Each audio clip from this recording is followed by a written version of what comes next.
सुनिए बेटा जी, last class में मैंने आपको एंजाइम को जब शुरू किया था तो बेटा फाइनली आओ आप, मैंने आपको कहां छोड़ा था? मैंने बेटा देखो इधर लास्ट क्लास में आपको केमिकल रिएक्शन का टाइप पढ़ा रहा था। पहला तो बेटा मैंने बोला था आपको सबस्ट्रेट का नेचर कैसा है उसके बेसिस पर, अगर बेटा उसमें पार्टिसिपेट करने वाले सबस्ट्रेट कैसे है, इनऑर्गेनिक, तो इनऑर्गेनिक रिएक्शन, और अगर हाइड्रोकार्बन और उसके डेरिवेटिव्स है तो ऑर्गेनिक।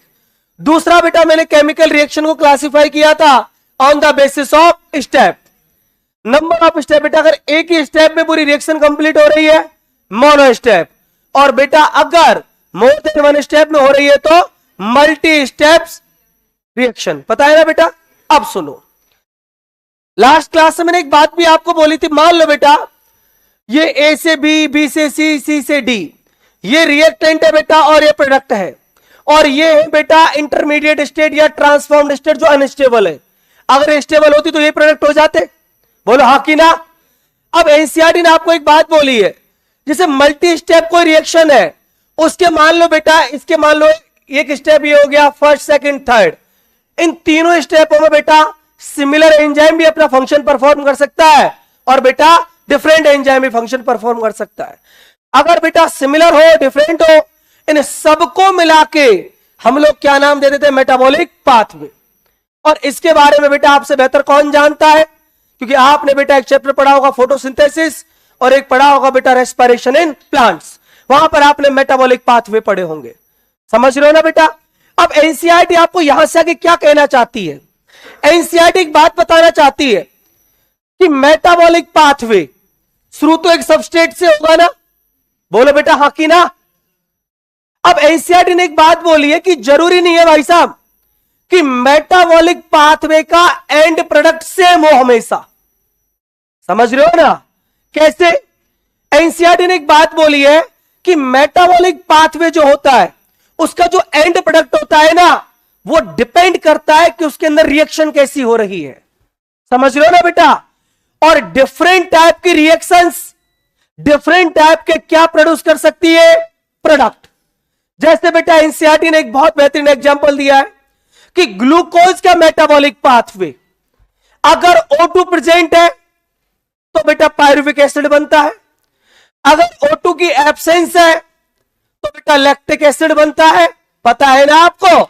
एक एरोबिक रेस्पिरेशन और एक anaerobic respiration, different different reaction हुई कि नहीं हुई बेटा? और आपको पता है लैक्टिक एसिड कहां बना था? मसल में। और एनसीईआरटी ने एक बहुत प्यारी सी लाइन और बोली है कि यही काम अगर ईस्ट में हो रहा होगा तो वहां पर ना तो पायरुविक एसिड बनेगा और ना लैक्टिक एसिड बनेगा, वहां पर कौन बनता है बेटा? एथेनॉल बनता है, जिसको आप लोग फर्मेंटेशन बोलते हो। पता है ना बेटा जी सबको? कोई दिक्कत तो नहीं है ना? आज घर जाके तुमने एनसीईआरटी पढ़ी कल जाके सब बच्चों ने, तो एनसीईआरटी बराबर समझ में आई होगी। सुन रहे हो ना बेटा मैं क्या कहना चाह रहा हूं? दूसरी एक बात, मैं तुमको एक बात बोल दूं बेटा, मुझे बोलना है इसलिए पढ़ रहा है क्योंकि मुझे टाइम टाइम पे तुमको जगाना होता है। तुमने अगर ऑनलाइन कहीं से अगर बेटा बायोमोलिक्यूल पढ़ा है या आप पढ़ रहे हैं, या आपने ऑफलाइन कहीं से बायोमोलिक्यूल पढ़ लिया है या आप पढ़ रहे हैं, तो बेटा मेरा आपसे रिक्वेस्ट है कि उन पेजों की पंचिंग करके और बराबर पटक देना। समझ रहे हो ना?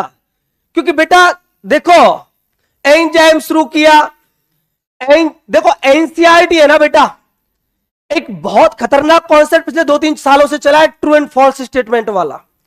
और ट्रू एंड फॉल्स स्टेटमेंट में कोई कॉन्सेप्ट की नीड नहीं होती, एनसीईआरटी कुछ भी लिख देती है। और शायद बेटा आपका ना इस लाइन पे कभी गौर भी नहीं जाता कि metabolic pathway with the help of different type reactions can form different types of product. ये ट्रू है कि फॉल्स है? पता ही नहीं लगता ये बीमारी क्या है। समझ रहे हो ना? तो मैं वही बात बेटा आपको बोल रहा हूं, कोई लाइन को ऐसा नहीं छोड़ना है कि ये लाइन इंपॉर्टेंट नहीं है।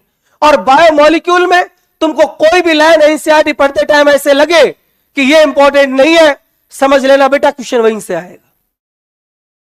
समझ लो ना मैं क्या कह रहा हूं? क्योंकि एग्जामिनर को भी तो पता है कि बच्चा कौन सी लाइन को है, ये समझेगा कि यार ये तो बेकार है। वो जानता है इस बात को और वो तुम्हारी फीलिंग के साथ खेलेगा और उसी लाइन से ऑप्शन बना के रख देगा। समझ रहे हो ना बेटा? और हम नहीं खेलने देंगे उसको फीलिंग के साथ, नहीं, कोई सवाल ही नहीं उठता। ठीक है ना बेटा जी? तो वो सब बंद कर डालो उसको। कहीं पढ़ा भी है ना, वैसे तो मैं बुला दूंगा, जैसे जैसे बायोमोलिक्यूल आगे चलेगा ना तुम खुद ही नहीं पढ़ोगे, बट अगर किसी ने पढ़ लिया है ना बेटा तो प्लीज उसको आप बंद करके रख देना। ठीक है ना? सुनो बेटा जी, इधर मैं इस वाली लाइन को आपको एक्सप्लेन कर रहा हूं। एनसीईआरटी आपसे आगे क्या कहना चाह रही है, देखो बेटा जी। एनसीईआरटी एक बात बोल रही है कि जो मेटाबॉलिक पाथवे होते हैं, कोई भी मेटाबॉलिक पाथवे हो,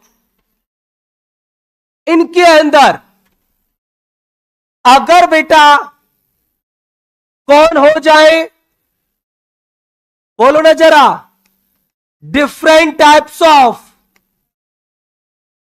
रिएक्शन, तो बेटा क्या बन जाते हैं? Different types of product. ये बेटा आपको एनसीईआरटी बोल रही है। और इसको बेटा किस तरीके से एनसीईआरटी ने समझाया है कि देखो भाई साहब, एक मैंने आपको ले लिया ग्लूकोज। अगर इस ग्लूकोज को O2 की प्रेजेंस मिली, एरो कौन सी कंडीशन बेटा? एरोबिक कंडीशन, तो ये क्या बना देता है? Pyruvic acid. अगर इस ग्लूकोज को O2 की रही, बोलो बेटा कौन? एब्सेंस, तो ये क्या बना देता है? बोलो बेटा जरा, लैक्टिक एसिड। और बेटा ऐसा आपको कहां देखने को मिला? ये आपने पढ़ रखा है एक चैप्टर जिसका नाम था लोकोमोशन एंड मूवमेंट्स, और वहां पर आपने पढ़ा होगा बेटा मैकेनिज्म ऑफ मसल कॉन्ट्रैक्शन। और जब बेटा आपने 3 टाइप की मसल्स पढ़ी होंगी, स्केलेटन मसल, कार्डियक मसल और स्मूथ मसल, तो आपने पढ़ा होगा स्केलेटन मसल बेटा गेट अर्ली फटीग, बहुत जल्दी थक जाती है due to production of lactic acid. पता है ना बेटा आपको? तो बेटा ये कहां होता है, कहां देखने को मिलता है ऐसा? मसल के अंदर। और एनसीईआरटी आगे आपसे कह रही है कि भाई साहब यही सेम प्रोसेस अगर ग्लूकोज का मेटाबॉलिज्म यीस्ट में हो जाए तो बेटा ये तो आपको एल्कोहल बना के दे देगी, जिसका नाम क्या होता है? बोलो बेटा एथेनॉल। तो देखो बेटा मेटाबॉलिज्म स्टार्ट तो कहां से हो रहा है? ग्लूकोज से, बट डिफरेंट टाइप ऑफ बेटा कौन? रिएक्शन। डिफरेंट टाइप का क्या बना रही है? बोलो ना बेटा, प्रोडक्ट बना रही है। उम्मीद करूंगा बेटा यहां तक आपकी समझ में आ गया होगा। कोई दिक्कत तो नहीं है किसी को? कोई परेशानी तो नहीं है? बोल दो बेटा। अब सुनना जरा, अगला एनसीईआरटी क्या बोलना चाह रही है आपको? केमिकल अब आपको बेटा हम लोग केमिकल रिएक्शन को पढ़ क्यों रहे हैं? क्योंकि एनसीईआरटी ने हमको एक बात बोली है, क्या? अगर आपको बायोकैटालिस्ट का एक्शन समझना है, अगर आपको एंजाइम को समझना है, तो आपको किसको पढ़ना पड़ेगा? केमिकल रिएक्शन को। इसलिए बेटा हम इनके बारे में जानकारी ले रहे हैं। अब एनसीईआरटी क्या कुछ कहना चाह रही है आगे देखो बेटा। इतना सब कुछ पढ़ाने के बाद एनसीईआरटी अगेन क्या कर रही है? देखो बेटा कि मान लीजिए भाई साहब ये कोई ए, ये कौन है? आपका सबस्ट्रेट। और बेटा जी इस ए से बना दिया एनसीईआरटी ने पहले बी, और इस बी से बना दिया सी, और इस सी से क्या बना दिया? डी। और डी को फाइनली बेटा एनसीईआरटी ने क्या नाम दे दिया? प्रोडक्ट। और बेटा जी एनसीईआरटी ने इन दोनों को मिला के बोला है बेटा कौन सी स्ट्रक्चर? ट्रांसफॉर्म्ड स्ट्रक्चर, या बेटा इनको बोला है अनस्टेबल प्रोडक्ट बोला है बेटा। अब एनसीईआरटी आपको एक बात बताना चाहती है बेटा, सुनना जरा। और आपने पढ़ा भी होगा बेटा केमिस्ट्री में, एनसीईआरटी ने एक बहुत प्यारी सी लाइन क्या बोली है बेटा, ध्यान से सुनने की कोशिश करना। एनसीईआरटी ने एक बात कही कि जब भी आप कोई केमिकल रिएक्शन की बात करोगे ना, तो उसमें बेटा आप एक टर्म और पढ़ोगे जिसका नाम होता है रेट ऑफ रिएक्शन, जिसकी बेटा शॉर्ट फॉर्म में आप क्या बोल देते हो? ROR। बेटा रेट ऑफ रिएक्शन क्या कहता है? इतना आपको पता होगा, जैसे मान लो बेटा ये कोई सबस्ट्रेट है और इस सबस्ट्रेट से मान लो बेटा फाइनली कौन बन रहा है, प्रोडक्ट। तो रेट ऑफ रिएक्शन में बेटा आप कौन सा फॉर्मूला यूज लेते हो मुझे बताओगे जरा? केमिकल इक्विलिब्रियम आपने पढ़ा है। रेट ऑफ रिएक्शन का मतलब होता क्या है कि बेटा पर यूनिट टाइम में कितना बेटा सबस्ट्रेट प्रोडक्ट में चेंज हो रहा है, या ऐसे कह दो पर यूनिट टाइम में प्रोडक्ट बेटा कितना बन रहा है। समझ रहे हो ना बेटा? अमाउंट ऑफ प्रोडक्ट या बेटा कंसंट्रेशन ऑफ प्रोडक्ट जो किसमें फॉर्म हो रहा है, पर यूनिट टाइम में। अरे आपके सर ने आपको बताया होगा ना कि समय के साथ बेटा टाइम के अकॉर्डिंग कि इसकी वैल्यू तो कम होती तो इसके आगे नेगेटिव साइन लगाया होगा, और बेटा जब प्रोडक्ट के हिसाब से आर ओ आर को समझाया होगा तो सर ने बेटा कौन सा साइन लगाया होगा, पॉजिटिव, क्योंकि बेटा नेगेटिव साइन इस चीज को इंडिकेट कर रहा है कि टाइम के अकॉर्डिंग इसकी वैल्यू क्या हो रही है, डिक्रीज हो रही है, ये इंक्रीज हो रहा है। बोलो बेटा हाँ की ना? तो आप मुझे एक बात बताइए, अगर बेटा मैं आर ओ आर की बात करूं, मैं रेट ऑफ रिएक्शन की बात करूं, तो क्या बेटा मैं आपको यह नहीं कह सकता डीपी अपॉन डीटी? बोल सकता हूं बेटा। और डीपी क्या है बेटा? कंसंट्रेशन ऑफ प्रोडक्ट, और डीटी का मतलब बेटा पर यूनिट टाइम, कि एक टाइम के एक पर्टिकुलर टाइम रेस्पेक्ट में कितना बेटा प्रोडक्ट बन रहा है, उसको क्या बोलते हैं, आर ओ आर। समझ में आया? तो बेटा ये जो डीपी है इसका मतलब होता है बेटा कंसंट्रेशन ऑफ, बोलो बेटा जरा कौन, प्रोडक्ट।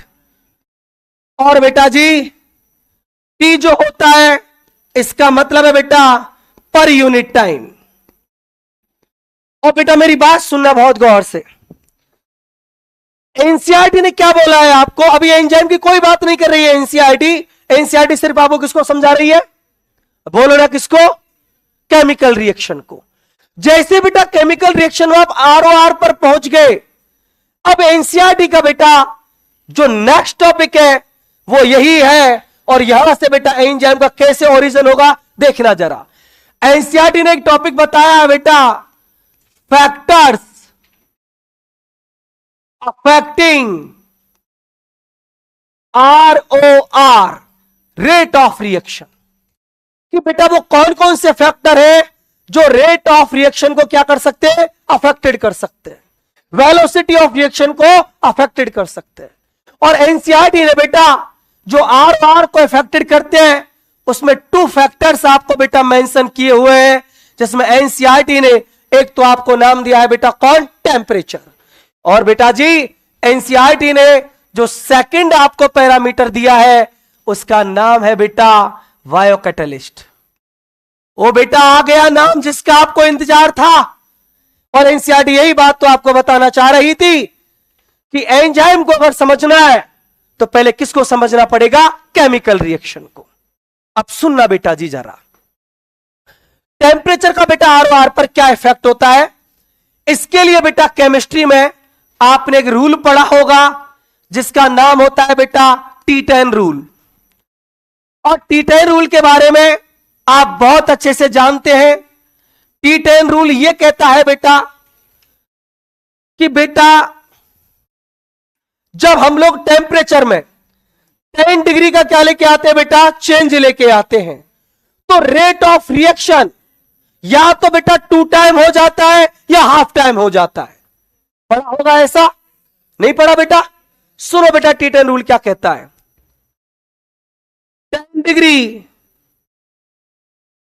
चेंज इन टेम्परेचर अगर यह आपने कर दिया तो बेटा जो आपका आरओआर है या तो बेटा कैसा हो जाएगा, बोलो जरा, हाफ टाइम हो जाएगा, या बेटा कैसा हो जाएगा, 2 टाइम्स हो जाएगा।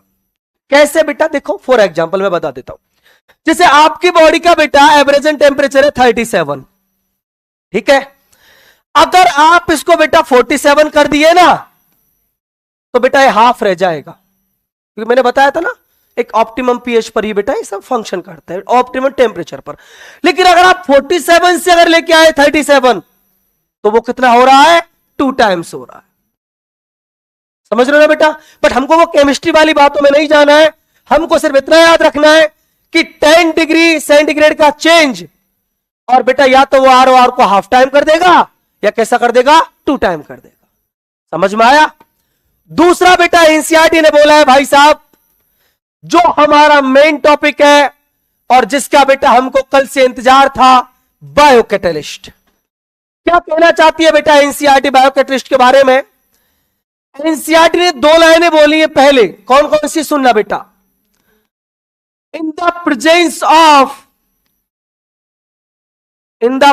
ऑफ एंजाइम या बेटा बायोकैटलिस्ट। एनसीईआरटी बोलती है ROR, ये क्या हो जाएगा? इंक्रीज। रेट ऑफ रिएक्शन क्या हो जाता है बेटा? बढ़ जाता है। मतलब ज्यादा से ज्यादा क्या बनता है? प्रोडक्ट बनता है। और एनसीईआरटी ने एक बात बोली है कि भाई साहब, अगर आप एंजाइम के एब्सेंस में बात करोगे तो ये जो ROR जो पहले बहुत ज्यादा था, वो क्या भी हो सकता है? बोलो बेटा, कम भी हो सकता है। क्या कम हो जाता है? एनसीईआरटी एक बात बताना चाहती है आपको बेटा कि in the presence of enzyme rate of reaction increase and in the absence of, बोलो ना, एंजाइम या बेटा biocatalyst, rate of reaction decrease. NCERT ने बेटा कौन सा एग्जांपल लिया है? देखो जरा। एनसीईआरटी कहती है आपसे कि एक होता है CO2 और एक होता है H2O।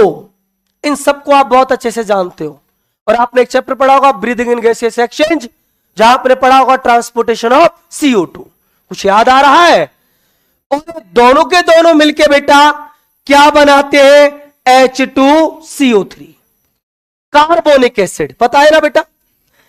अगर इस प्रोसेस के अंदर एक एंजाइम काम में लेते हैं बेटा कार्बोनिक एनहाइड्रेज, कुछ याद है बेटा? अगर मान लीजिए इस प्रोसेस के अंदर कार्बोनिक एनहाइड्रेज एब्सेंट है, तो एनसीईआरटी में लिखा है बेटा ये जो कार्बोनिक एसिड है ना, इनके कितने मॉलिक्यूल्स बनेंगे? 200 मॉलिक्यूल्स बनेंगे बेटा।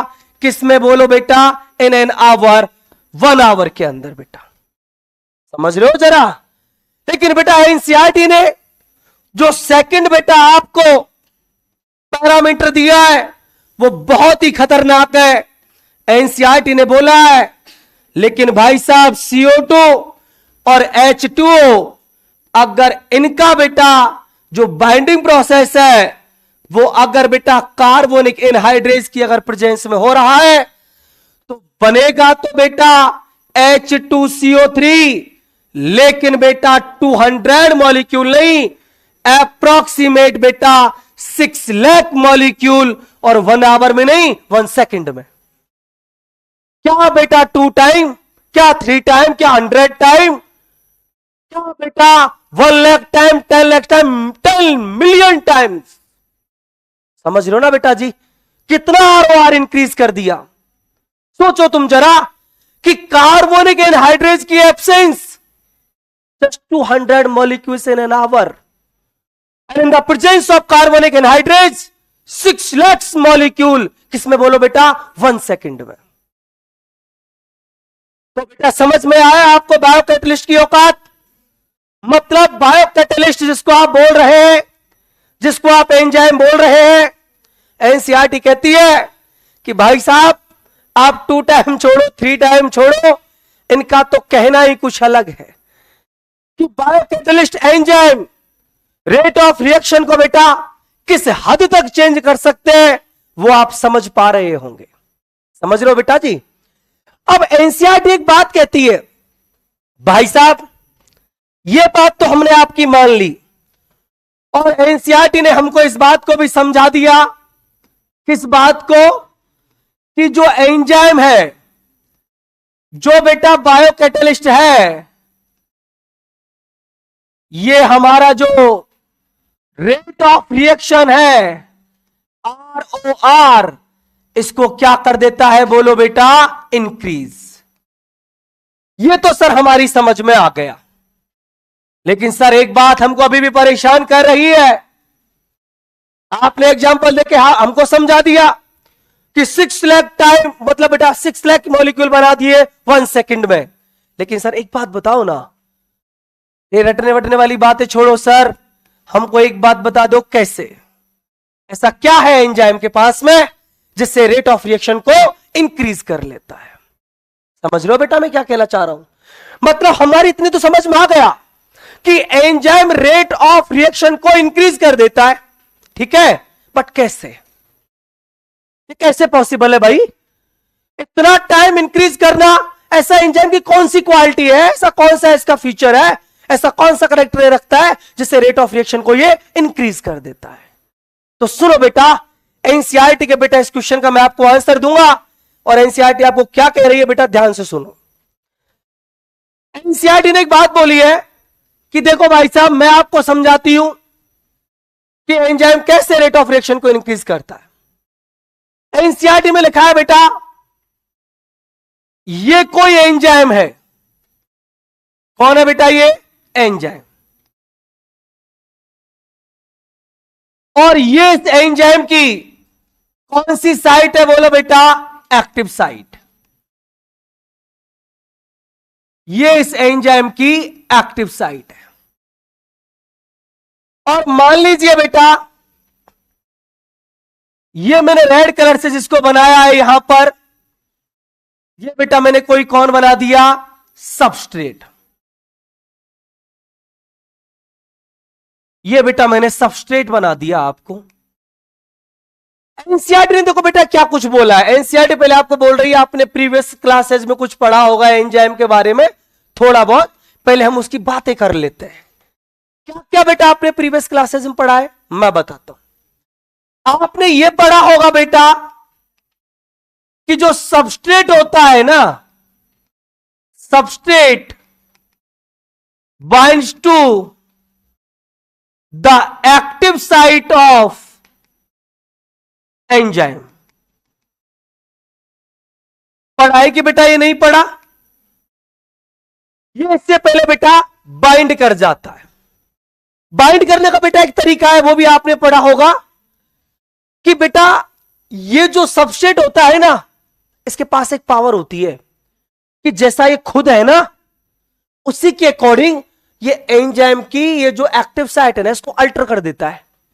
या ऐसे कह दो बेटा कि जो सबस्ट्रेट जो होता है ना, वो एक्टिव साइट का बेटा जो स्ट्रक्चर होता है, जो शेप होता है, उसको खुद के अकॉर्डिंग क्या कर देता है, चेंज। अब आप बोलोगे सर ऐसा ही क्यों कर रहा है, बेटा ये ऐसा इसीलिए करता है जिससे सबस्ट्रेट इस एक्टिव साइट में टाइटली बाइंड कर जाए। आप बोलोगे सर टाइटली बाइंड करने का मतलब क्या है, टाइटली बाइंड अगर एक कर गया तो बेटा इसमें कहीं भी कोई भी कैसा भी गैप नहीं रहता, और इसको हम लोग बोलते हैं एंजाइम सबस्ट्रेट कॉम्प्लेक्स। समझ लो बेटा। और जब एंजाइम सबस्ट्रेट कॉम्प्लेक्स एक बार बन जाता है, जैसे मान लो बेटा ये सॉकेट एक्टिव साइट, एक तो बेटा सबस्ट्रेट ऐसे अटैच है, ये टाइटली बाइंड नहीं है, और एक बेटा इसने क्या किया, इसकी शेप को बदल दिया खुद के अकॉर्डिंग, और कहानी कुछ ऐसी हो गई, टाइटली बाइंड कर गया। अब इसको आप बोलोगे एंजाइम सबस्ट्रेट कॉम्प्लेक्स।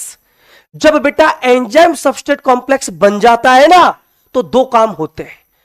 जो इस सबस्ट्रेट के अंदर बेटा पहले से जो बॉन्ड बने हुए हैं, उनका तो होता है ब्रेक डाउन, समझ लो बेटा, और न्यू बॉन्ड का क्या होता है, फॉर्मेशन।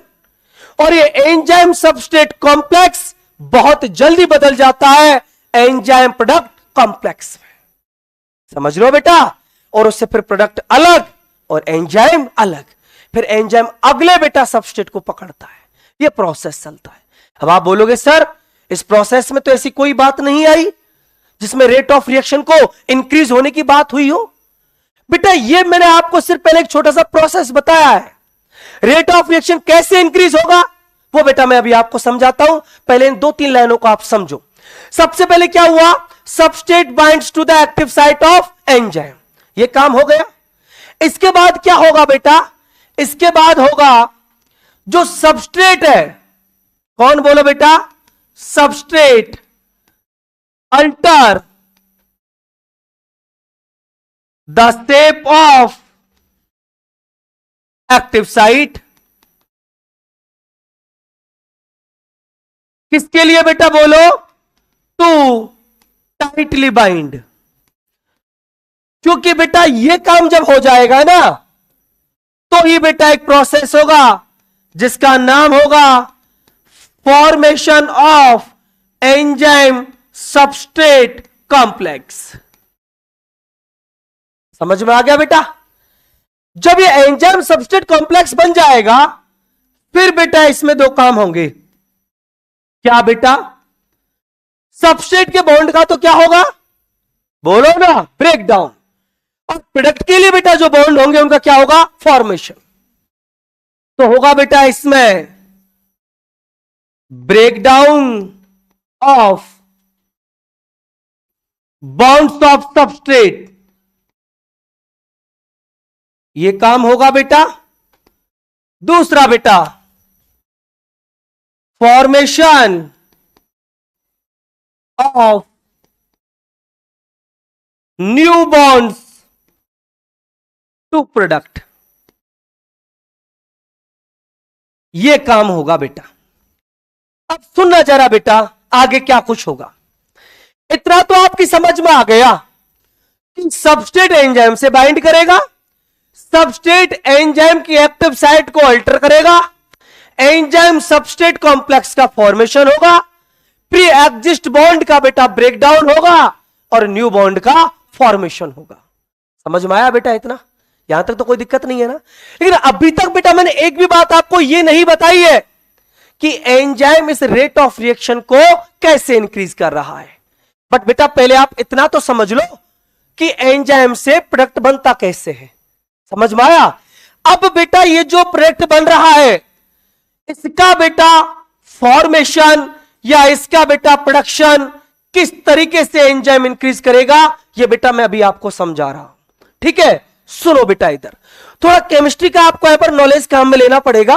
कैसे बेटा? देखो एनसीईआरटी ने क्या क्या कुछ आपको बोला है, ध्यान देना। इधर एनसीईआरटी ने एक बात बोली है बेटा आपको कि एंजाइम कैसे बेटा ज्यादा प्रोडक्ट बना देता है, या एंजाइम बेटा रेट ऑफ रिएक्शन को कैसे इंक्रीज कर देता है। देखना जरा बेटा, आपने टू टाइप की रिएक्शन केमिस्ट्री में पढ़ी होंगी, शायद आप बेटा मुझे समझ पाओगे जैसे मैं ग्राफ बनाऊंगा। इस वाले एक्सिस पर बेटा मैंने आपको ले लिया इंट्रिंसिक एनर्जी। आपको पता है ना बेटा कि सबस्ट्रेट के पास में क्या होती है, एनर्जी। जिस एनर्जी को वो यूटिलाइज करके किस में कन्वर्ट होते हैं, प्रोडक्ट में। इतना तो पता होगा ना आपको। ऐसे बेटा मान लो एक मैंने और यहां पर ये बेटा ग्राफ बनाया और बेटा जी इस एक्सिस पर मैंने ले लिया इंट्रिंसिक एनर्जी। अब सुनो बेटा जरा, आप मुझे खुद बता दोगे कि क्या कुछ हो रहा है यहां। देखो बेटा मैं ग्राफ ड्रॉ कर रहा हूं आपको। वो ग्राफ कैसा है बेटा, ध्यान देना इधर। वो ग्राफ बेटा कुछ ऐसा है। मान लीजिए बेटा ये आपका सबस्ट्रेट है और ये आपका प्रोडक्ट है। इस ग्राफ को अगर आप बेटा गौर से विजुअल करेंगे ना तो आपको ऐसा लग रहा होगा कि सबस्ट्रेट का एनर्जी लेवल क्या है, ज्यादा, और प्रोडक्ट का एनर्जी लेवल क्या है, कम। बोलो बेटा हाँ कि ना? लग रहा है ना ऐसा। दूसरा बेटा, अरे थर्मोडायनेमिक्स में पढ़ते हैं इनको आप, खूब पढ़ा होगा ना। एक आपने ऐसा भी पढ़ा होगा बेटा, कुछ याद आएगा आपको, कि मान लीजिए ये कौन है, बोलो बेटा सबस्ट्रेट, और ये कौन है, बोलो बेटा प्रोडक्ट। इस ग्राफ को आप देखोगे तो यहां पर एनर्जी लेवल किसका जाता है बेटा, प्रोडक्ट का। अब होता क्या बेटा, इनसे क्या मैसेज हमको मिलता है बेटा? आप मुझे एक बात बताओ, अगर सबस्ट्रेट का एनर्जी लेवल ज्यादा है और प्रोडक्ट का एनर्जी लेवल क्या है, कम, मतलब सबस्ट्रेट के पास में ज्यादा एनर्जी थी और उससे बनने वाले बेटा जो प्रोडक्ट है उनका एनर्जी लेवल क्या है, कम। भाई साहब एनर्जी कहां गई, रिएक्शन में बाहर निकली होगी, चाहे हीट के फॉर्म में बाहर गई होगी। समझ रहे हो ना? प्रोसेस कौन सा कहलाता है, एक्सोथर्मिक। याद आ रहा है कुछ बेटा? दूसरा प्रोसेस देखो कि सबस्ट्रेट का एनर्जी लेवल क्या है, कम, और प्रोडक्ट का क्या है, बोलो बेटा ज्यादा। मतलब सबस्ट्रेट की एनर्जी कम है और बेटा उन्होंने जो प्रोडक्ट बनाए हैं उनका एनर्जी लेवल क्या है, ज्यादा। ये कब पॉसिबल रहा होगा, जब आपने सबस्ट्रेट को क्या दिया होगा, एक्स्ट्रा एनर्जी दिया होगा। दैट मीन्स प्रोसेस कैसा हुआ, एंडोथर्मिक हुआ। और जब आपने थर्मोडायनेमिक्स पढ़ा होगा तो आपने एक बात और भी पढ़ी होगी कि एक्सोथर्मिक प्रोसेस बेटा यूजुअली स्पॉन्टेनियस होते हैं, जो खुद ही हो जाते हैं, पता है ना। और एंडोथर्मिक प्रोसेस बेटा स्पॉन्टेनियस नहीं होते, उनको कॉन्टिन्यूअस एनर्जी इनपुट की क्या होती है, नीड होती है। ऐसा पढ़ा है कि नहीं पढ़ा आपने? यही बात बेटा एनसीईआरटी ने आपको बायोमोलिक्यूल में लिखी है। एनसीईआरटी ने बेटा क्या कुछ कहा है, गौर से सुनना जरा। एनसीईआरटी कह रही है अगर बेटा ये जो सबस्ट्रेट है इसका है बेटा, ओ बेटा अगर तुम बोले ना तो बाहर का ऐसा रास्ता दिखाऊंगा तुम युगों तक याद रखोगे।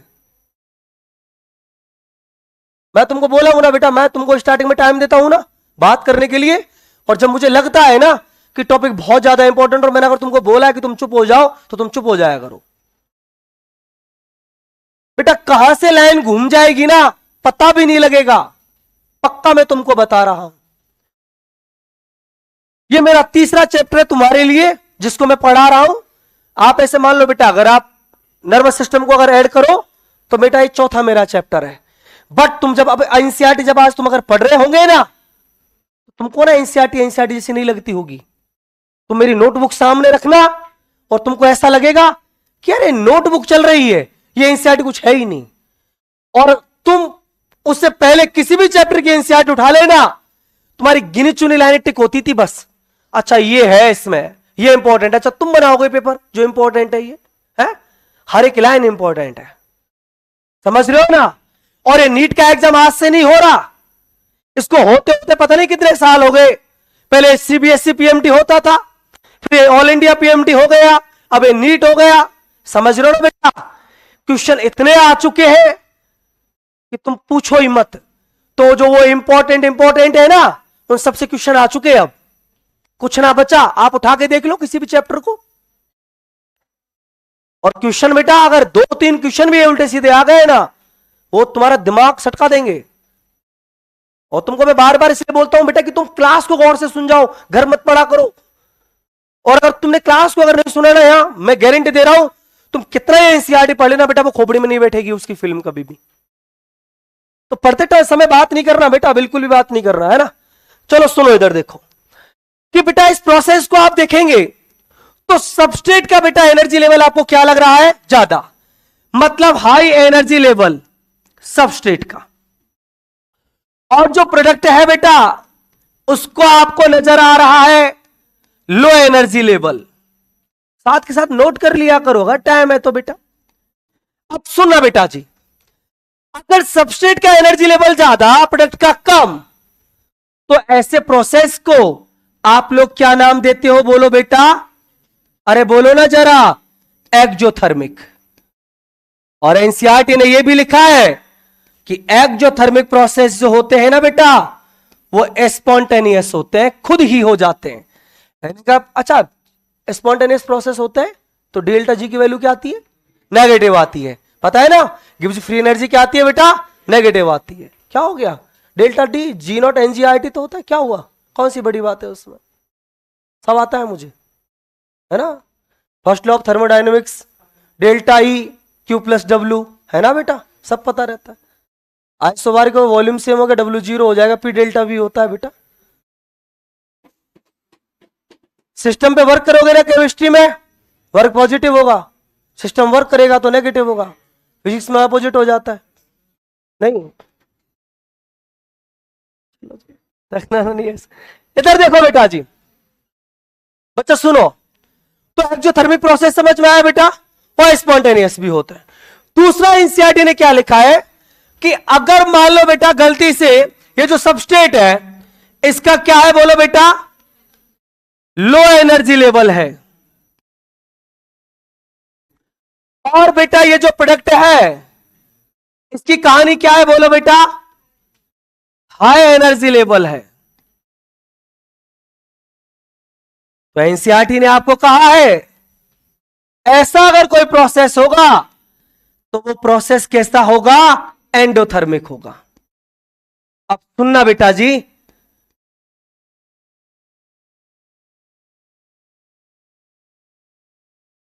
इधर ध्यान दो बेटा जी।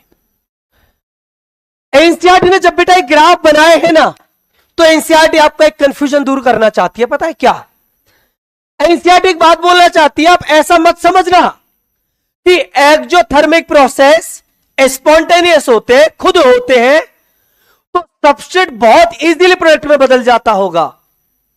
या फिर आप ऐसा भी मत समझना कि एंडोथर्मिक प्रोसेस जहां पर सबस्ट्रेट का एनर्जी लेवल लो है, प्रोडक्ट का ज्यादा है, यहां पर एक्स्ट्रा एनर्जी, एक्सटर्नल एनर्जी की नीड पड़ रही है, तो ये प्रोसेस मुश्किल से होता होगा। अब ये नहीं समझना। एनसीईआरटी बात बोलती है चाहे प्रोसेस बेटा एक्जोथर्मिक हो, चाहे प्रोसेस कैसा हो, एंडोथर्मिक हो, अगर सबस्ट्रेट से क्या बनाना है प्रोडक्ट, अगर सबस्ट्रेट से क्या बनाना है प्रोडक्ट, तो बेटा इस सबस्ट्रेट को एक हाई एनर्जी लेवल से पास होना पड़ता है। और ये जो हाई एनर्जी लेवल है, ये हाई एनर्जी लेवल बेटा सबस्ट्रेट से भी ज्यादा होता है, और प्रोडक्ट के भी एनर्जी लेवल से क्या होता है, ज्यादा। समझ लो मैं क्या कहना चाह रहा हूं आपसे।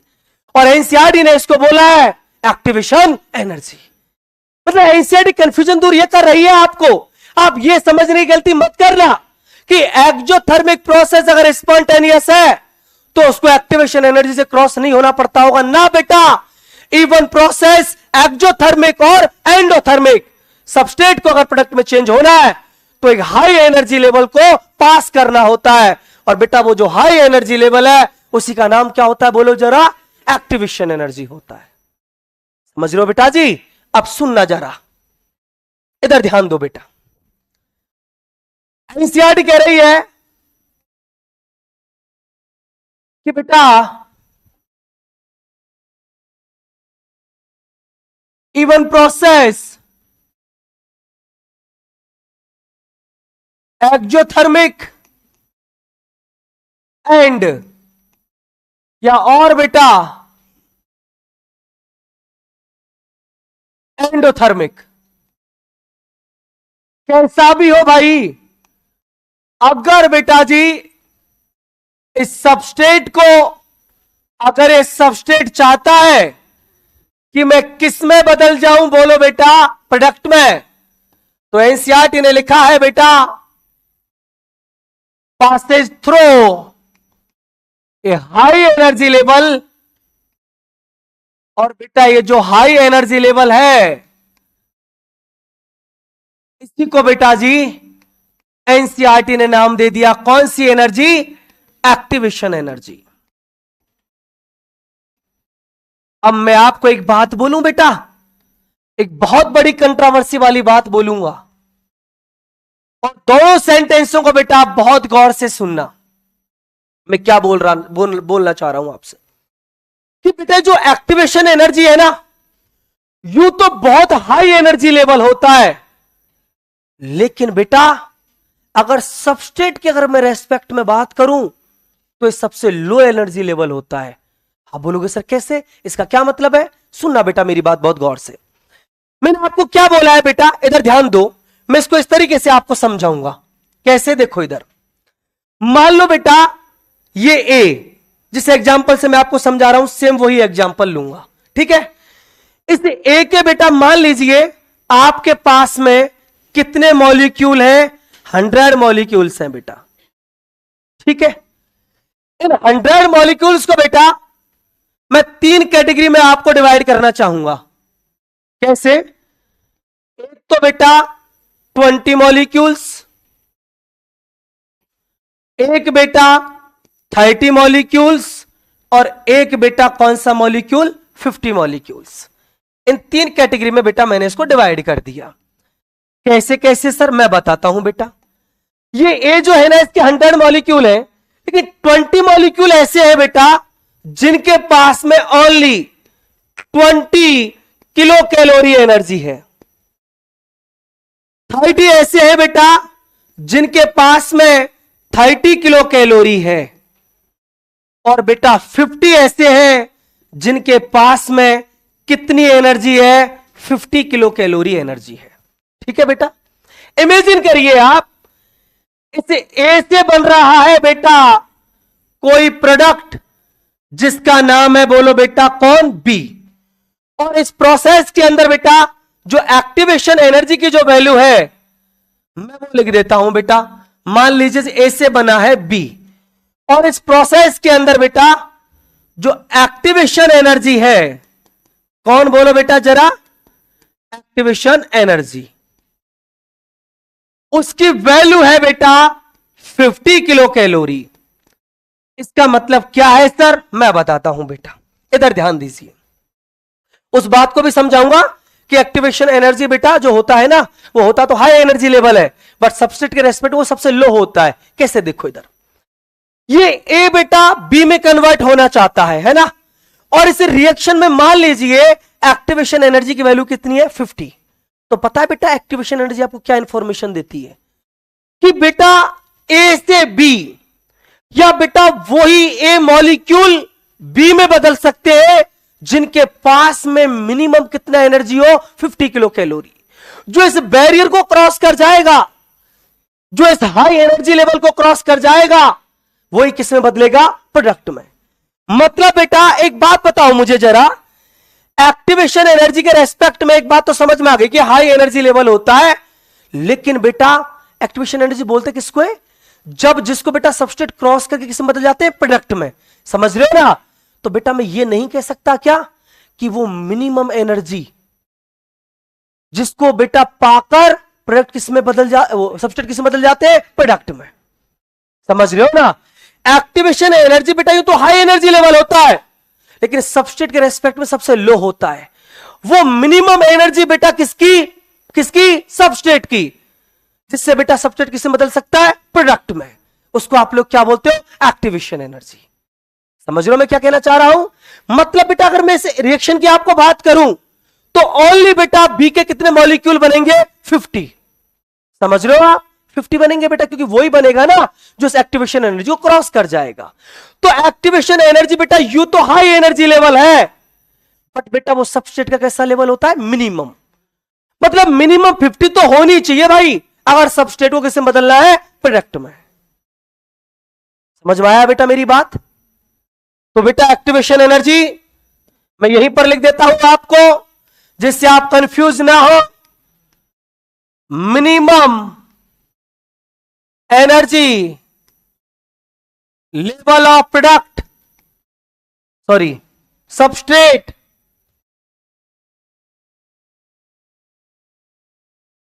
जिससे बेटा सबस्ट्रेट किसमें ट्रांसफॉर्म्ड हो सके, अरे बोलो ना बेटा, ट्रांसफॉर्म्ड इन प्रोडक्ट, प्रोडक्ट में बेटा चेंज हो सके, उसको हम लोग क्या बोलते हैं, एक्टिवेशन एनर्जी। अब एंजाइम क्या काम करता है बेटा, एंजाइम इस एक्टिवेशन एनर्जी की वैल्यू को क्या कर देता है, कम। जैसे मान लो इस प्रोसेस में आपने एंजाइम काम में नहीं लिया तो एक्टिवेशन एनर्जी कितनी है, 50। और अगर बेटा आपने इसमें एंजाइम काम में ले लिया ना, तो एंजाइम क्या करता है बेटा, इस एक्टिवेशन एनर्जी की वैल्यू को क्या कर देता है, कम कर देता है। इसको 50 से कहो तो 10 पर ही ले आएगा, 20 पर भी ले आएगा, 0 पे भी ले आएगा। समझ रहे हो मैं क्या कहना चाह रहा हूं। मतलब बेटा अब आप मुझे एक बात बताओ, अगर इस रिएक्शन में एक्टिवेशन एनर्जी की वैल्यू अगर आप 20 कर दो तो कितने बी बनेंगे, 100। समझ रहे हो ना, क्योंकि बेटा मिनिमम 20 होनी चाहिए ना, तो 20 से कम तो किसी के पास है ही नहीं है। तो 100 के 100 किस में बदल जाएंगे बेटा, प्रोडक्ट में बदल जाएंगे। मतलब बेटा समझ में आया तुमको कि बायो कैटलिस्ट ने या एंजाइम ने आर को कैसे इंक्रीज किया, एक्टिवेशन एनर्जी की वैल्यू को कम करके। समझ रहे हो आप मेरी बात। और बेटा एक बात याद रखना, एक्टिवेशन एनर्जी एक हाई एनर्जी लेवल होता है, बट सबस्ट्रेट के रेस्पेक्ट में वो सबसे कम या मिनिमम एनर्जी लेवल होता है। आप लाइन को बहुत गौर से सुन लेना बेटा। समझ रहे हो ना बेटा जी कि वो लाइन आ क्या रही है एग्जाम में। अगर सबस्ट्रेट के रेस्पेक्ट में एक्टिवेशन एनर्जी को डिफाइन करोगे तो बेटा वो मिनिमम एनर्जी लेवल होगा, और नॉर्मल करोगे तो हाई एनर्जी लेवल होगा। समझ में आया बेटा। और एक बात और, इवन प्रोसेस, अब बेटा वो लाइन घुमाएगा आपको कि एक्सोथर्मिक प्रोसेस, स्पॉन्टेनियस प्रोसेस, क्या वहां पर एक्टिवेशन एनर्जी की वहां पर लिखेगा कि एक्सोथर्मिक प्रोसेस स्पॉन्टेनियस प्रोसेस है। और वहां पर अगर सबस्ट्रेट को बेटा प्रोडक्ट में चेंज होना है तो एक हाई एनर्जी लेवल से क्रॉस होना पड़ेगा। आप मना मत कर देना, अरे तो खुद ही हो जाएगा। खुद ना बेटा, खुद होगा ना तब भी बेटा किसको क्रॉस करना पड़ेगा? हाई एनर्जी लेवल को। इस लाइन को बेटा मैंने बहुत गौर से लिखाया है, इसलिए इवन प्रोसेस एक्सोथर्मिक और एंडोथर्मिक, सबस्ट्रेट को अगर प्रोडक्ट में चेंज होना है तो एक हाई एनर्जी लेवल को क्रॉस करना ही पड़ेगा, जिसका नाम क्या होता है? Activation energy. और अब बेटा वो वक्त आ गया जिसको मैं स्टार करके लिखा देता हूं आपको, जिससे बेटा आप कंफ्यूज नहीं हो। और आपके बेटा क्वेश्चन का मैंने आपको आंसर भी दे दिया कि बेटा जो एंजाइम आपके होते हैं, जो बायोकैटलिस्ट आपके होते हैं, ये क्या कर देते हैं? बोलो बेटा, जो एक्टिवेशन एनर्जी है, एक्टिवेशन एनर्जी, इसकी वैल्यू को बेटा क्या कर देते हैं? डिक्रीज या कम कर देते हैं। कोई दिक्कत बेटा किसी को यहां तक? कोई परेशानी यहां तक? जल्दी से बोल दो जरा, चले आगे। क्या हुआ? हटना है यहां से, दिखाई नहीं दे रहा।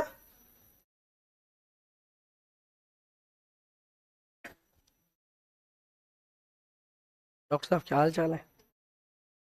बढ़िया हुआ बेटा तूने बैच चेंज करा लिया, किस्मत वाला है तू। बायो मॉलिक्यूल में से बायो बायो रह जाता, मॉलिक्यूल मॉलिक्यूल चला जाता। बोला कहां गया? तो हाइड्रोलाइसिस हो गया। चलो बेटा देखो इधर आगे चले यहां से। अब सुनिए बेटा, एनसीईआरटी में एक बात और लिखी हुई है, अब आगे क्या कि भाई साहब वो कौन कौन से फैक्टर है जो इस एंजाइम के जो एक्शन है इसको अफेक्टेड करते हैं। अब ये तुम्हारी समझ में आ गया कि एंजाइम किसको अफेक्टेड कर देता है? एक्टिवेशन एनर्जी को। अरे एक्टिवेशन एनर्जी को डिक्रीज कर रहा है ना, तो भाई साहब ये तुम्हारी समझ में आ गया, सब कुछ समझ में आ रहा है, बट हमको अब ये भी तो जानना है कि इस एंजाइम को कौन कौन अफेक्टेड कर सकता है, ये भी तो जानना जरूरी है ना बेटा। सुनो जरा मैं बताता हूं। नेक्स्ट टॉपिक जो है बेटा हमारा, ध्यान देना उस पर, उसका नाम क्या है? फैक्टर्स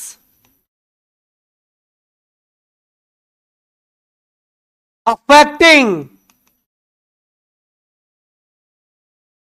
एंजाइम्स एक्टिविटी या एंजाइम्स एक्शन। देखो बेटा आपके एनसीईआरटी के अकॉर्डिंग बेटा 4 फैक्टर है, चारों को जान लेते हैं एक बार। एक है बेटा इसमें फैक्टर जिसका नाम है टेम्परेचर, एक है बेटा फैक्टर जिसका नाम है पीएच, इनमें ज्यादा कुछ नहीं बताना। थर्ड जो है बेटा उसका नाम होता है कंसंट्रेशन ऑफ सबस्ट्रेट, और बेटा लास्ट जो फैक्टर है उसका नाम है बेटा इनहिबिटर्स। सुनिएगा बेटा बात को मेरी को बहुत गौर से। पहले तो बेटा इस टेम्परेचर और पीएच का खेल में एक साथ खत्म कर देता हूं, है ना। आप मुझे एक बात बताओ, आपने 11th क्लास में डाइजेस्टिव सिस्टम पढ़ा होगा और वहां आपने स्टोमक पढ़ा होगा ना? पढ़ा? कोई बात नहीं, थोड़ा थोड़ा याद आ जाएगा। स्टोमक में आपने पढ़ा होगा एक एंजाइम होता है, उसका नाम होता है पेप्सिन, सुना है ना। तो वहां आपके सर ने आपको एक बात बताई होगी कि पेप्सिन पता कब काम करता है? जब पीएच कितनी होती है? 2, एसिडिक पीएच पर ही काम करता है वो। अगर उस पीएच को अगर आपने चेंज किया ना तो एंजाइम फिर बेटा अपना फंक्शन परफॉर्म नहीं करता। ऐसा आपने सुना ना कभी? सुनो ना कि खाना खाने के तुरंत बाद पानी नहीं पीना चाहिए, है ना? ऐसा सुना ना? वो नुकसान होता है उसका, वो इसलिए तो नुकसान होता है। कैसे? देखो तुमने खाना खाया तो खाना बेटा यहां तो रुकता नहीं है कहीं फेरिंग्स वगैरह में, तो इसोफेगस में भी नहीं रुकता, वो डायरेक्ट कहां जाता है? स्टमक में जाता है, ठीक है। और स्टमक के एंजाइम बेटा कब काम करते हैं? एसिडिक पीएच पे। बोलो हाँ की ना? अब आपने तुरंत पानी पी लिया तो डाइल्यूट हो गया ना, तो एंजाइम बेटा वो जो जूस है अंदर गैस्ट्रिक जूस, उसकी पीएच कहीं ना कहीं डिस्टर्ब होगी कि नहीं होगी? तो पहला जितना अच्छा वो फंक्शन परफॉर्म कर रहे थे, क्या अभी कर पाएंगे? नहीं। समझ रहे हो डॉक्टर साहब? कहते ना 1-1.5 घंटे बाद पीना अच्छा रहता है। पता है क्यों? तब खाना पीना कहां चला जाता है? इंटेस्टाइन में। और इंटेस्टाइन के एंजाइम वर्क कब करते हैं? जब पीएच कैसी हो? बेसिक पीएच हो। पता है ना आपको? मतलब मैं आपको एक बात बताना चाह रहा हूं इस एग्जांपल को समझा के, कि बेटा एंजाइम जो होते हैं ना, उनको बेटा अपनी पीएच के साथ जिस वो मीडियम में काम कर रहे हैं ना, कोई एसिडिक पीएच का है तो एसिडिक पीएच पर ही काम करेगा, कोई बेसिक पीएच का है तो बेसिक पीएच पर ही काम करेगा। मान लो बेटा एक एंजाइम है रेनिन, एक एंजाइम है पेप्सिन, वो स्टोमक के हैं। ये बेटा पीएच 2 पर ही ऑप्टिमम काम करते हैं। इससे ज्यादा आपने पीएच किया तो कम कर देंगे काम करना, और अगर कम कर दिया तो कम करेंगे। जिससे बेटा इंटेस्टाइन के एंजाइम है उनको 8.2 से 8.3 पीएच पसंद है। अगर इससे आपने अगर कम ज्यादा किया तो उनका जो फंक्शन है बेटा, उनकी जो एफिशिएंसी है वो कहीं ना कहीं क्या हो जाती है? डिक्रीज हो जाती है। मतलब मैं एक बात आपको समझा देता हूं, सेम बेटा खेल टेम्परेचर का है, क्योंकि एंजाइम कौन होते हैं? बायोकैटलिस्ट। समझ रहे हो ना? और बायोकैटलिस्ट कौन होता है? प्रोटीन। जरा सा टेम्परेचर बढ़ाया, प्रोटीन डीनेचर होती है। समझ रहे हो ना बेटा? प्रोटीन डीनेचर हो गई, काई की एक्टिव साइट बेटा, वही तो डीनेचर हो जाएगी। सबस्ट्रेट से बाइंड कर पाएगी नहीं, फंक्शन डिक्रीज हुआ। जरा सा टेम्परेचर कम कर दिया, एक्टिव साइट रिजिड हो जाएगी। वो रिजिड हो गई तो सबस्ट्रेट के अकॉर्डिंग चेंज ही नहीं होगी।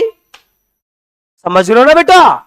वो चेंज नहीं होगी तो टाइट बाइंडिंग नहीं होगी, टाइट बाइंडिंग नहीं होगी तो एंजाइम सबस्ट्रेट कॉम्प्लेक्स पहले जितना अच्छा बन रहा था अब उतना अच्छा नहीं बनेगा।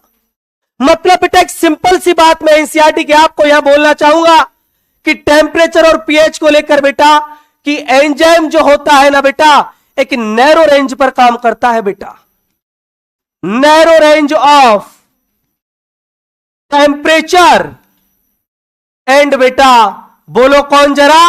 पीएच। और इन दोनों के ग्राफ बेटा एनसीईआरटी में दिए हैं, कैसे देखो जरा। ये बेटा एक एक्सिस इस पर ले लिया एनसीईआरटी ने, टेम्परेचर, और ये वाला बेटा ग्राफ इस पर ले लिया बेटा एंजाइम का एक्शन। एंजाइम का एक्शन बोल दो चाहे आरओआर बोल दो, दोनों का मतलब एक ही है ना। एंजाइम जितना अच्छा फंक्शन करेगा उतना ही ज्यादा क्या होगा बेटा? आरओआर होगा। बोलो हाँ कि ना? यहां पर लिख दिया बेटा एक्शन, एंजाइम एक्शन। तो ग्राफ कैसा आता है बेटा?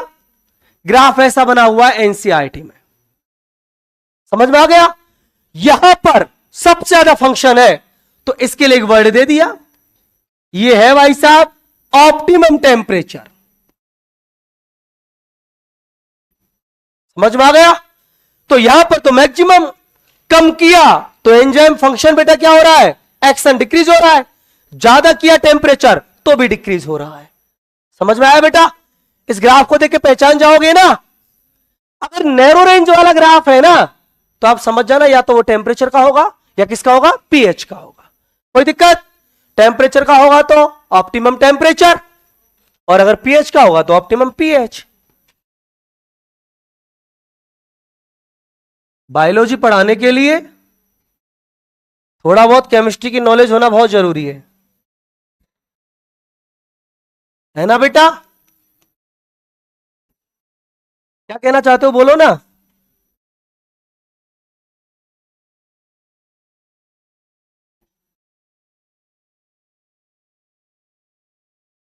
ये बेटा ग्राफ सेम आएगा, कोई चेंज नहीं। इसको आप लोग क्या बोल दोगे? Optimum pH.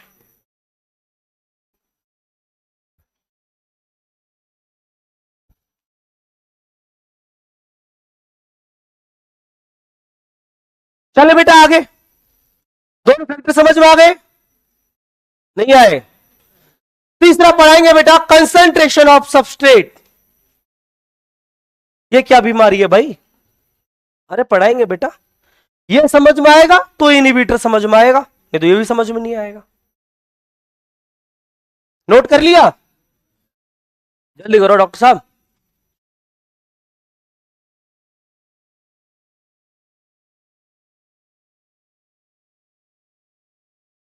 एनसीईआरटी साथ साथ पढ़ते हुए जाना बेटा, क्लास में नहीं, घर पे, है ना, बराबर पढ़ते जाना।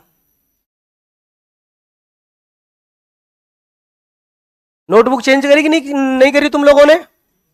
301 नोटबुक जो कॉपी बनाते हो, नहीं करी? चेंज कर लेना, इसको घर रख के आया करो, ये चोरी होंगी। अब टाइम आ गया है बेटा, जहां पढ़ाया वह दिसंबर जनवरी के महीने में जूलॉजी की नोटबुक चोरी होने लगती है। तो मेरी तुमको एक सलाह है, मतलब बेटा ले जाते बैग में से निकाल के, है ना, तो घर रख के आ जाओ, इसको दूसरी बना लो, कम से कम 10-15 चैप्टर तो बच्चे रहेंगे, एक आधी तो जाएगा, गया भी तो, हाँ ना बेटा, पक्का बता रहा हूं। तुम देखो, तुम जब नीट का पेपर देने जाओगे ना, और जब तुम रिवाइज करोगे ना, मैं पक्की गारंटी दे रहा हूं, तुम हर एक सब्जेक्ट रिवाइज करोगे। पता है, कहीं गुटखा से, कहीं एनसीईआरटी से, कहीं कहीं से, पर मेरी तुम कॉपी पढ़ोगे उस समय भी। बहुत जल्दी हो जाती है ना, सामने दे, अच्छा ठीक है यार, ये फ्लो चार्ट बनाया, ठीक है, दैट्स ऑल, हो गया, माइंड में ना बैठता हुआ चला जाता है, परेशानी नहीं आएगी। सुनो बेटा आगे, नेक्स्ट बेटा जो पॉइंट है उसका नाम है कंसंट्रेशन ऑफ सबस्ट्रेट, इसको पढ़ना है बेटा। और बच्चा शुरू करें, देखो बेटा इधर,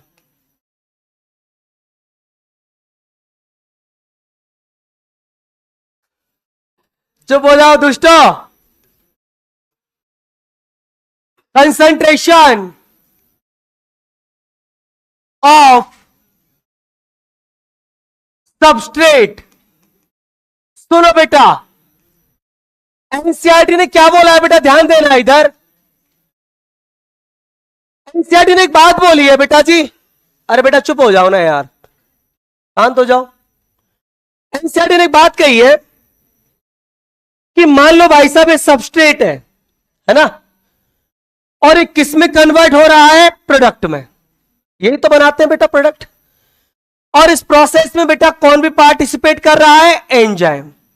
एनसीईआरटी ने एक बात बोली है कि इनिशियल स्टेज में जब हम इस सबस्ट्रेट की कंसंट्रेशन बढ़ाते हैं ना, जैसे मान लो बेटा, फॉर एग्जांपल मैं आपको समझाता हूं, यहां पर इसके 100 मॉलिक्यूल हैं और एंजाइम भी 100 मॉलिक्यूल्स, या मान लो एंजाइम जो है बेटा ये 500 मॉलिक्यूल है इस रिएक्शन, ठीक है। अब बेटा सबस्ट्रेट से बन रहा है प्रोडक्ट। एनसीईआरटी ने एक बात बोली है कि इनिशियल स्टेज में जब आप सबस्ट्रेट का क्या बढ़ाते जाओगे, कंसंट्रेशन, तो प्रोडक्ट क्या होता चला जाएगा, बढ़ता चला जाएगा। समझ रहे हो ना, प्रोडक्ट ज्यादा से ज्यादा बनेगा, मतलब ROR क्या होगा, इंक्रीज। बोलो हाँ कि ना। ROR को बेटा मैं वेलोसिटी भी तो बोल सकता हूं, रिएक्शन का वेलोसिटी क्या होगा, इंक्रीज। लेकिन एनसीईआरटी ने एक बात बोली, एक लिमिट तक होगा भाई ऐसा, पता कब तक, 500 सबस्ट्रेट तक। एक टाइम ऐसा आएगा कि जब कोई भी फ्री एंजाइम अवेलेबल नहीं होगा उस मीडियम में, अरे बेटा काम हो गया ना सैचुरेशन। और जब कोई फ्री एंजाइम अवेलेबल नहीं हुआ, उसके बाद आप सबस्ट्रेट का कितना ही कंसंट्रेशन बढ़ा देना, रिएक्शन की बेटा वेलोसिटी पर कोई भी फर्क नहीं पड़ेगा। समझ रहे हो मैं क्या कहना चाह रहा हूं। एनसीईआरटी ने एक बात बोली, इनिशियल स्टेज में सबस्ट्रेट को बढ़ाया, प्रोडक्ट बढ़ेगा, ROR इंक्रीज होगा, वेलोसिटी ऑफ रिएक्शन इंक्रीज होगा। लेकिन भाई साहब एक टाइम ऐसा आएगा आफ्टर सम टाइम, जब उस मीडियम में कोई भी फ्री एंजाइम अवेलेबल नहीं रहेगा। 500 थे एंजाइम के मॉलिक्यूल, वो कर गए इनके साथ बाइंड, कोई फ्री रहा ही नहीं। जब फ्री नहीं रहा तो अब बेटा आप कितना ही कंसंट्रेशन को इंक्रीज कर लेना, कोई भी फर्क नहीं पड़ने वाला इस पर, रेट ऑफ रिएक्शन पर या वेलोसिटी ऑफ रिएक्शन पर इनिशियल स्टेज में तो बेटा फर्क पड़ रहा है ना। सुनो बेटा एनसीईआरटी आपको क्या कुछ कह रही है, इधर ध्यान देना बेटा। कंसंट्रेशन के बारे में एनसीईआरटी का क्या ख्याल है। एनसीईआरटी बोलती है भाई साहब, इनिशियल स्टेज में अगर आपने किसको इंक्रीज किया, कंसंट्रेशन ऑफ सबस्ट्रेट, ये प्रोपोर्शनल होता है बेटा ROR के या एंजाइम के एक्शन के। बोलो बेटा हाँ कि ना? चाहे इसको आप लोग क्या बोल दो, वेलोसिटी ऑफ रिएक्शन बोल दो, ठीक है। लेकिन बेटा आफ्टर सम टाइम क्या होता है वो आप सब जानते हैं। आफ्टर सम टाइम बेटा इस मीडियम में जहां पर रिएक्शन हो रही है, अगर वहां पर नो फ्री एंजाइम, अगर कोई भी फ्री एंजाइम अवेलेबल नहीं है, तो फिर बेटा आप कितना ही कंसंट्रेशन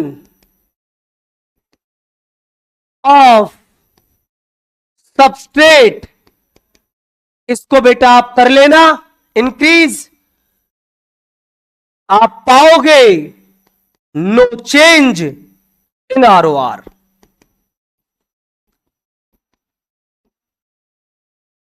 समझ में आ गया बेटा? अब इसका ग्राफ अगर आप ड्रॉ करोगे तो देखो बेटा कैसे ग्राफ ड्रॉ होगा, देखो जरा। मान लो बेटा इस वाले एक्सिस पर आपने सबस्ट्रेट को ले लिया बेटा, सबस्ट्रेट को, सबस्ट्रेट का कंसंट्रेशन ले लिया इस वाले एक्सिस पर आपने, और ये वाला जो एक्सिस है बेटा जी, इस पर आपने किसको ले लिया, आरओआर को या वेलोसिटी ऑफ रिएक्शन को। तो एनसीईआरटी ने क्या बोला है, देखो बेटा एनसीईआरटी कहना चाह रही है कि जैसे जैसे सबस्ट्रेट का कंसंट्रेशन इंक्रीज होगा ना, पहले आरओआर क्या होगा, इंक्रीज। कुछ ऐसा ग्राफ आएगा बेटा, हाइपरबोला, कुछ ऐसा ग्राफ आएगा। ये बेटा जी देखो जरा, substrate increase, ROR increase, substrate increase, ROR increase, substrate increase, ROR increase, यहां पर आ गया सैचुरेशन। अब यहां से आगे आप कितना ही आगे चले जाओ, वेलोसिटी क्या हो गई, बोलो बेटा, कांस्टेंट हो गई। सुनो बेटा जी जरा, लेकिन बेटा इसमें बेटा आप कुछ एक फिगर आपको याद रखने पड़ेंगे। कौन कौन से, गौर से सुनना बेटा जी, कि एनसीईआरटी ने इसको बेटा मेंशन किया हुआ है कि ये आपका कौन है, बोलो बेटा, we maximum, maximum velocity of, maximum velocity of reaction. अरे बेटा मैक्सिमम वेलोसिटी तो है इस जगह पे, और एक टर्म और दी है एनसीईआरटी ने बेटा, उसको भी आप गौर से सुनना, उसका नाम है बेटा वी हाफ मैक्सिमम। अब बेटा एनसीईआरटी ने एक बात आपको यहां पर एक वैल्यू समझा रही है, उसका नाम होता है केएम वैल्यू। एनसीईआरटी ने क्या बोला है बेटा, एनसीईआरटी ऐसे कह रही है कि सबस्ट्रेट की वो कंसंट्रेशन, क्या बेटा, सबस्ट्रेट की वो कंसंट्रेशन जहां पर आपको वी मैक्सिमम का हाफ वैल्यू बेटा मिल जाए, उसको क्या बोलते हैं, केएम वैल्यू। इस बात को आप याद रखना, जब आप डायग्राम देखेंगे तो आपको बेटा एक ऐसा डायग्राम नजर आएगा और यहां पर लिखा हुआ है केएम वैल्यू। तो केएम वैल्यू क्या है बेटा, मैं यहीं पर मेंशन कर देता हूं आपको कि ये जो केएम वैल्यू है इसका मतलब होता है बेटा कंसंट्रेशन ऑफ सबस्ट्रेट, जिस पर बेटा आपको मिल जाए कौन, बोलो जरा, वी मैक्सिमम की हाफ वैल्यू, या बेटा हाफ वी मैक्सिमम आपको मिल जाए। जितना वेलोसिटी है ना उसका आधा आपको वेलोसिटी मिल जाए तो उसको हम लोग क्या बोलते हैं, केएम वैल्यू बोलते हैं। यहां तक कोई दिक्कत बेटा, किसी को कोई परेशानी? तो बेटा यह आपकी समझ में आया कंसंट्रेशन का क्या इफेक्ट होता है बेटा, कंसंट्रेशन ऑफ सबस्ट्रेट का इनिशियल स्टेज में। जैसे जैसे कंसंट्रेशन इंक्रीज होगी वेलोसिटी भी इंक्रीज होगी। आफ्टर सम टाइम जब कोई फ्री एंजाइम नहीं रहेगा, उसके बाद बेटा आप कितना ही कंसंट्रेशन बढ़ा देना, लेकिन वी मैक्सिमम पर कोई भी इफेक्ट नहीं पड़ेगा। समझ में आया बेटा, कोई दिक्कत, कोई परेशानी? अब अगला पॉइंट बेटा आपकी तब समझ में आएगा जब मुझे इन दो पॉइंटों को बता दो, दोनों क्लियर हुए कि नहीं। वी मैक्सिमम समझ में आ गया, वी मैक्सिमम उसको बोलते हैं बेटा कि उसके बाद आप कंसंट्रेशन कितनी इंक्रीज कर लो लेकिन वेलोसिटी बेटा अनचेंज, कोई फर्क ही नहीं पड़ रहा, ठीक है ना। और केएम वैल्यू किसको बोलते हैं, कंसंट्रेशन बेटा सबस्ट्रेट का वो कंसंट्रेशन जहां पर आपको वी मैक्सिमम का हाफ वैल्यू बेटा मिल रहा है। समझ में आया? अब सुनिएगा बेटा जी जरा इधर, क्या करना है बेटा, लिखना है, जल्दी करो नोट, जल्दी करो। इसके बाद समझ में आएगा बेटा आपको इनहिबिटर्स। ओ इनहिबिटर से क्वेश्चन बेटा बहुत बहुत आए हैं, इनहिबिटर्स पे इतने क्वेश्चंस आए हैं पूछो ही मत। आगे वाला है ना फोर्थ फैक्टर, उस पर बहुत क्वेश्चंस आए, कॉम्पिटिटिव, नॉन कॉम्पिटिटिव। तुम तो पढ़ के आए हो ना बेटा बायोमोलिक्यूल, कहां कैसा पढ़ा था, कौन पढ़ाता था? ओ हमारी सीनियर मोस्ट फैकल्टी है ना। ओके बेटा।